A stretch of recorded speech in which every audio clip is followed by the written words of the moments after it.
Сәлем достар, сіздермен Айгерім. Бүгін мен кешкі асқа саңырауқұлақтан қуырылған манты дайындадым. Дәмі сондай ерекше, сіздерге ұнайтынына сенімдімін. Видеомды соңына дейін қарап, міндетті түрде дайындап көріңіздер. Ең алдымен қамырын илейміз.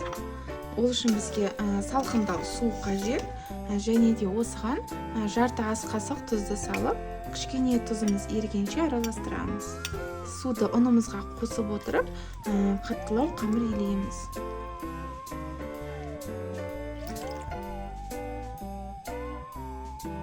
Мінеке қамырымыз дайын.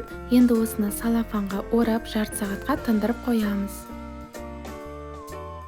Ал енді салмасын дайындаймыз. Салмасына 7-8 дана пияз және саңырауқұлақ қажет. Мендегі синеножка саңырауқұлағы, бұны мен 1 сағаттай алдын ала қайнатып, 4 бұрыштап турап, майға қорып алдым.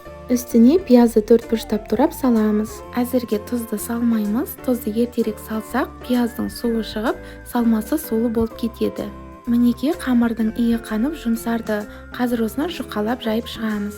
Жайған қамырды 4 бұрыштап кесеміз.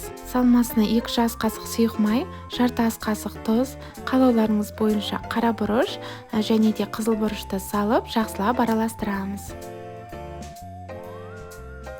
Кесілген барлық қамырларды столдың үстіне жаямыз.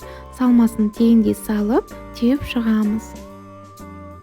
Кастрөлге көп мөлшерде май құйып қыздырамыз. Қызып тұрған майға 2-3 дана мантыдан салып қызарғанша қуырамыз.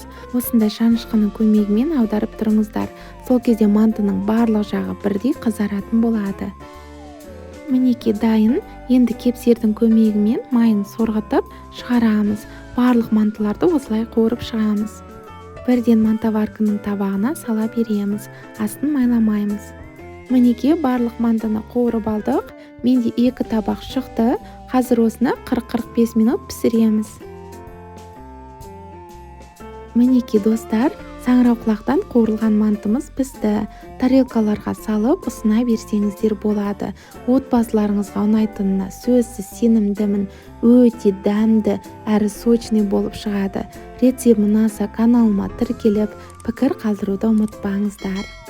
Ас болсын.